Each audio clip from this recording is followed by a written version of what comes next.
Pablo Solana es periodista y editor de la revista Lanzas y Letras de Colombia. Vivió allí 7 años, está momentáneamente en la Argentina y pronto a regresar. Pablo, bienvenido. Muchas gracias por venir. Gracias por la invitación. Te propongo ir de la apariencia a la esencia, ¿sí? De esto último que está apareciendo y después vamos a los temas más estructurales que parecen ser un poco los que vuelven a aparecer en cada una de estas crisis.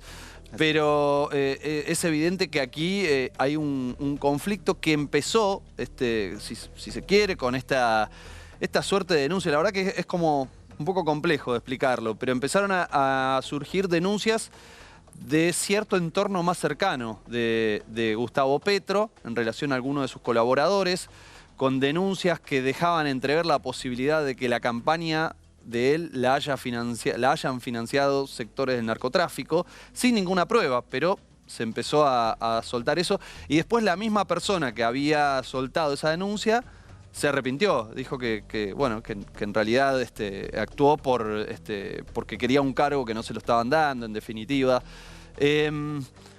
¿Cuál es el primero que más tenés para agregar sobre esto que pasó? Pero además, ¿hasta qué punto calan este tipo de campañas en Colombia?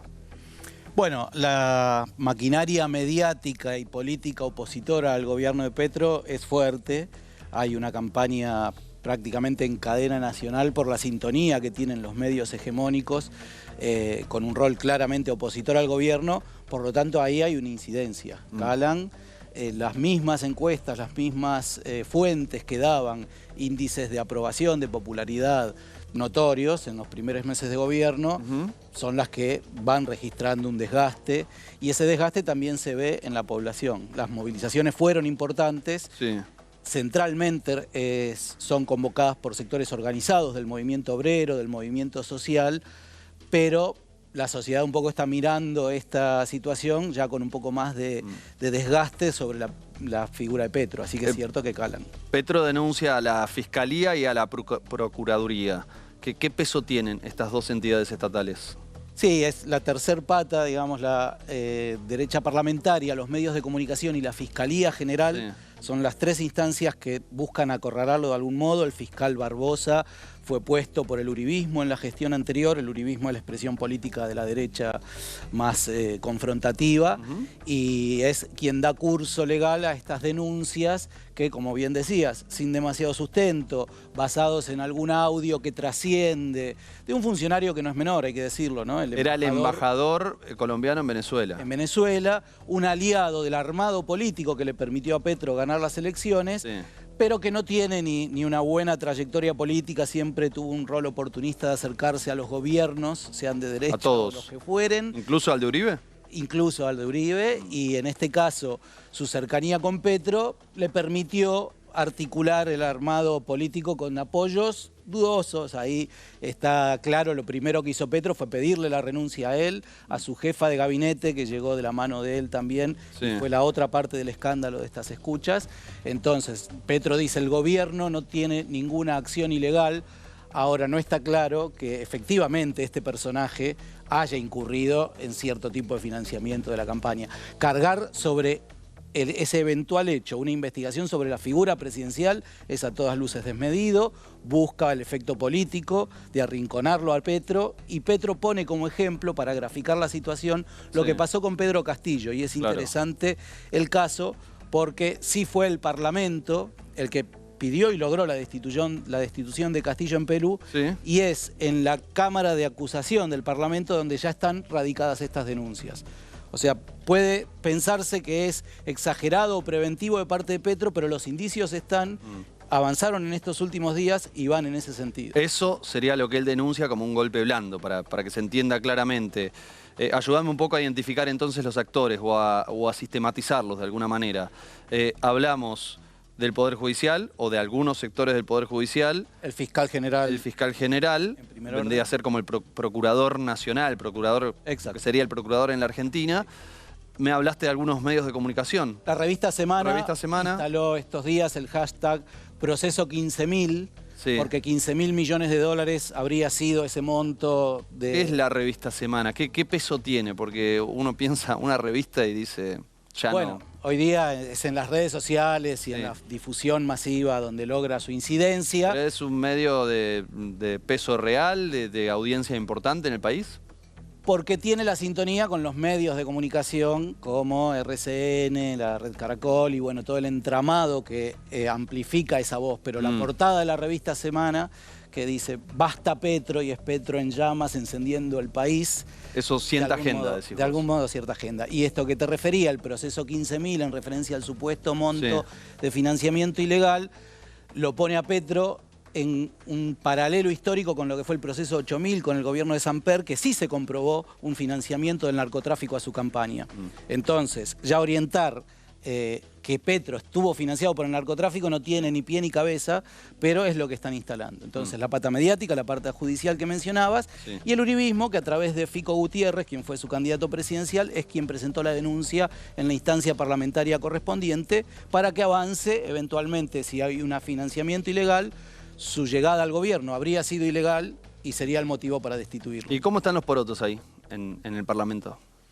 Está difícil también porque desde el 1 de mayo, que fue otra movilización, acá el factor de la movilización social es importante. Ahora vamos ahí, que me parece interesante, pero contame primero. Desde el 1 de mayo, que Petro decidió reordenar su alianza de gobierno, se sacó de encima, por así decir, algunas lealtades de centro derecha, porque el complejo marco de alianzas llegó hasta el Partido Conservador, hasta fuerzas liberales de centro derecha.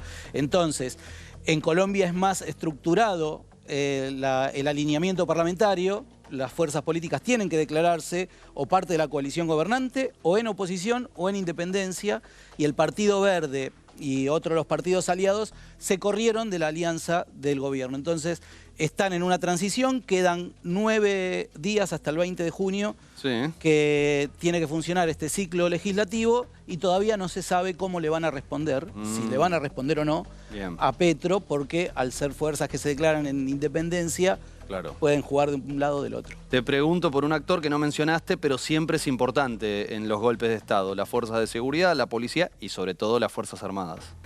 Bueno, hay una matriz de lo que fue la doctrina contrainsurgente en Colombia, como en ningún otro lugar, y las Fuerzas Armadas tienen en gran parte de sus integrantes y en sus mandos ese prurito anticomunista con el cual han tratado de estigmatizar a Petro y a toda la expresión de la izquierda colombiana, la izquierda democrática, la izquierda moderada, no importa eso. Sin embargo, Petro, que viene de la lucha guerrillera y de haberse desmovilizado y que sabe lo que son las Fuerzas Armadas, se ha dado una política de mucha moderación, de contención, de valorización pública y por lo menos por ahora no está siendo un factor de enfrentamiento hacia su figura, hacia su gobierno.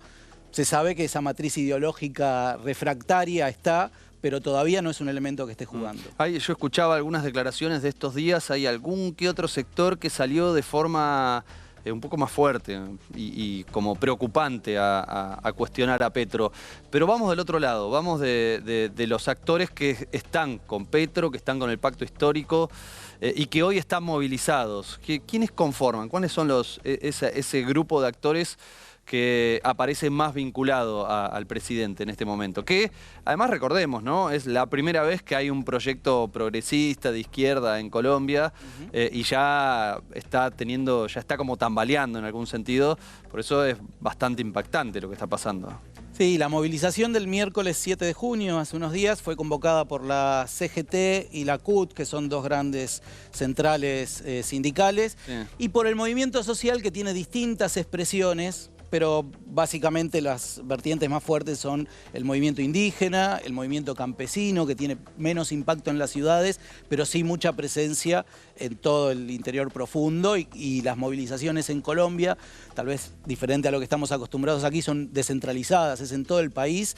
En Bogotá, por supuesto, las hubo, en la Plaza de Bolívar, por la Avenida Séptima, pero una movilización social tiene peso cuando repercute en todo el país y estos otros actores lo han logrado. Así que ese apoyo está más en duda, como te mencionaba al principio, si el grueso de la sociedad también se va a volcar a las calles en la medida en que Petro lo convoque, como lo viene haciendo. No pasó eso todavía. Por ahora no está pasando. Es cierto que va también Petro calibrando la convocatoria. El 1 de mayo lo llamó un balconazo, Sí. y él estaba en el balcón y el pueblo viéndolo y aplaudiéndolo. Esta vez dijo, yo quiero ser uno más, y efectivamente él, Francia Márquez y su equipo acompañó desde las calles. Pero ¿y eso por qué fue? ¿Es un gesto de debilidad o es por qué hace ese No, recalibramiento, como El decís vos? 1 de mayo tuvo algunos cuestionamientos porque no está del todo bien vista la figura mesiánica del líder que convoca a las masas, y las masas tienen un rol más pasivo de acompañamiento. Sobre Petro, que es una figura con un personalismo fuerte y que también fue cuestionado en la izquierda por hacer su carrera en base a él, con centro en él y con foco en él. Entonces, Es un en este país caso, de liderazgos fuertes, ¿no?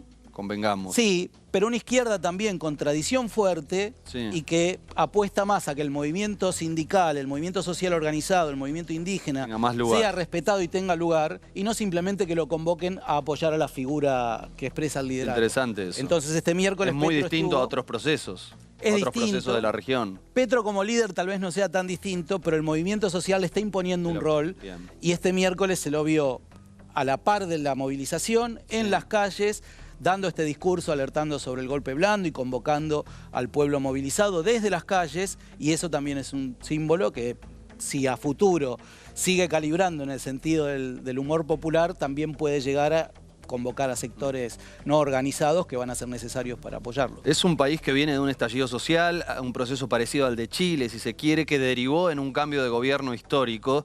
Y siempre son un poco más interesantes esos procesos porque muestran que algo por abajo, alguna fibra social se está moviendo más allá de un cambio de gobierno o de una elección puntual. ¿Qué queda de eso? O mejor dicho, ¿cuánto del estallido social aparece hoy movilizado defendiendo al gobierno del pacto histórico? Bueno, mencionábamos Perú como ejemplo de golpe blando al que Sí. se refirió Petro. Bueno, pero mencionás Chile. ¿ves? Perú, por ejemplo, no llegó de esa forma, no Exacto. llegó con una movilización social. Llegó casi de casualidad el profesor Castillo. Y entonces la mención de Chile viene a cuento porque es el otro ejemplo donde sí hubo una movilización fuerte. Sí, claro. Sin embargo, Boric parece no estar respondiendo ni estar siendo muy leal a ese estado de movilización, sino basado en el discurso que también se escuchó en Colombia de que la gente ya está cansada de movilizarse. Eso se escuchó en Colombia durante el tiempo, Sí. durante el primer tiempo, Sí. hizo desconfiar de que pudiera haber un reverdecer de la movilización. Sin embargo, lo del miércoles pasado fue muy bueno. Habla de una vitalidad que está latente. Entonces, para los gobiernos en la región, que muchas veces cuando llegan al gobierno fruto de la movilización, después tienen expresiones como de desprecio a esa base social movilizada, Petro está apostando a revivir esa movilización. Y es una particularidad. Yo creo que salvo Chávez en su primer ciclo de gobierno, un presidente En algún que... momento el kirchnerismo, acá en el conflicto agrario, ahí había. Sí, bueno, esos momentos muy puntuales, Petro los está llamando, convocando en este momento. Él ha dicho, y es otro buen punto de referencia, si las reformas no las hago en el primer año, mi gobierno fracasa. Entonces, las reformas que son sentidas por el pueblo, que son lo que se espera que haga, la ley de reforma de la salud, laboral, pensional, la de impuestos, la impositiva avanzó, pero bueno, este otro conjunto que es lo que está trabado, es lo que él busca destrabar, y busca destrabarlo ahora, que su gobierno quede signado por esta pulseada ganada. Si no, sabe que por más que le queden 3 años de gobierno, no va a poder. Que es totalmente distinto a lo que están haciendo otros gobernantes en este momento, una apuesta muy diferente, por eso es muy importante poner el foco ahí, prestarle atención a lo que está sucediendo en Colombia, a ver qué pasa, porque es una apuesta distinta, pero todavía no sabemos cuál va a ser el resultado. Y ya analizando un poco lo que son los actores que apoyan al pacto histórico, los actores que están llevando adelante esto que Petro denuncia como un golpe blando, ¿cómo evaluarías vos la correlación de fuerzas que hay entre esos dos actores, esos dos grandes grupos de actores? Es una pulseada que está abierta. Hay una paridad hoy porque Petro llegó con mucha fuerza, y es cierto que se le esmeriló en gran medida por el desgaste, por algunos errores propios y porque lo están acosando, Sí. pero la derecha tampoco tiene todas a su favor. El desgaste también lo tuvo por su gestión última desastrosa en el gobierno de Iván Duque, que presidió, que antecedió a Petro. No tiene una buena imagen, su líder histórico Uribe es un señor mayor y acosado por causas de crímenes de lesa humanidad. Entonces todavía no ha habido un recambio que pueda pensarse en una salida. en el marco de una institucionalidad, que también hay que decirlo, en Colombia, aún en un régimen de alto nivel de criminalidad, como fue la represión histórica y la lucha contra las insurgencias, mantuvo su formalidad democrática. Entonces, esa formalidad juega a favor, así como se especulaba que a Petro no lo iban a dejar asumir. Sí, asumió, se bancaron la derrota y ahora es probable que acompañen un ciclo donde a lo que apunten más que un golpe sea un desgaste crónico, un desgaste que le resulte terminal al proyecto de Petro. Pero tampoco están en mejor posición hoy. Entonces eso es lo que me parece que define un empate y si bien es pertinente estas señales de alarma como la que hace Petro, no creo que se desempate en el corto plazo.